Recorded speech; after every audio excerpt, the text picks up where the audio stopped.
was gonna say they've all sued each other too. Well, they did, but I mean, since the second time around when they got back together in '94 to do the dysfunctional thing, Right.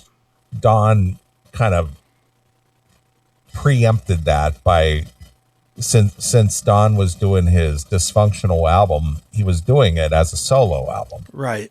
And then Mick and Jeff came on board.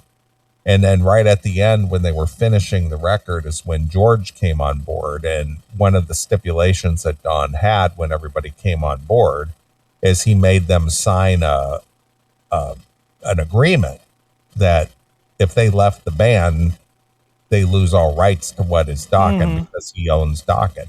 Right. And they all ended up leaving at some point. Mm-hmm. And now they want to come back, but they want the old deal. Right.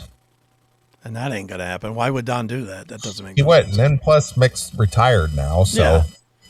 Well, see, I look at it a little bit different, and I'm not saying you're wrong, because you're not. Obviously, you know the guys, but I would say Rat to Dokken, a tie on the dysfunctional, because they really have done the same things.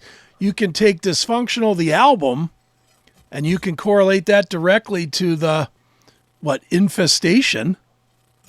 That was a comeback that they tried and it just didn't work because they couldn't get along, and and it fell apart fairly quickly and people left and whatnot. And we've had, while we haven't had two Dokkens out there, we've definitely had TNN, and we've definitely had Lynch Pilsen that were doing Dokken music, and Right.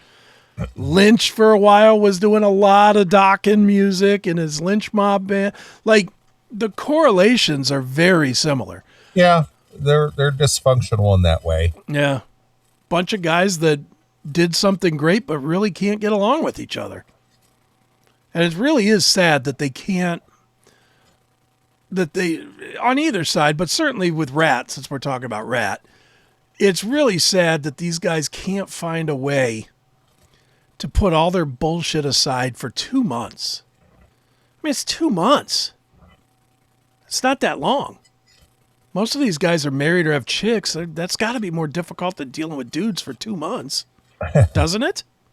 Yeah, but I don't know if it's so much personalities per se as it is disagreements on how things are divided.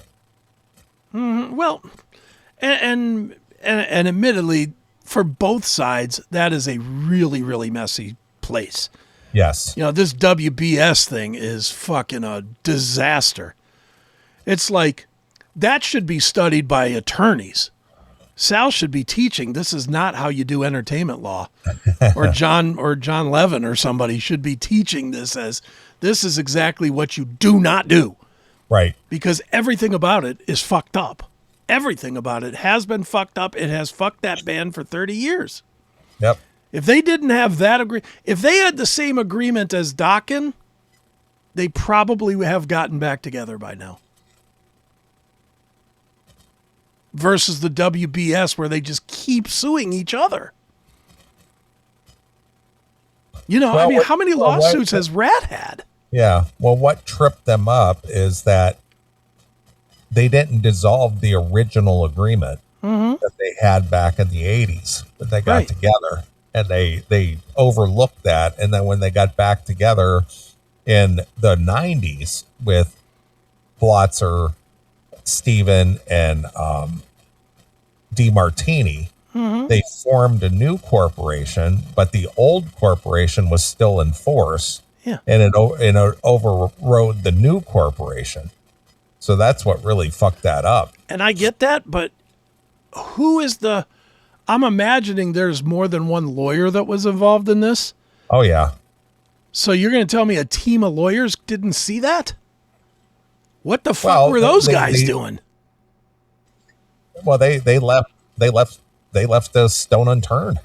Yeah. Before they got back together. I think when they broke up in the early part of the 90s, they probably thought that dissolved their partnership too, Yeah. but it didn't.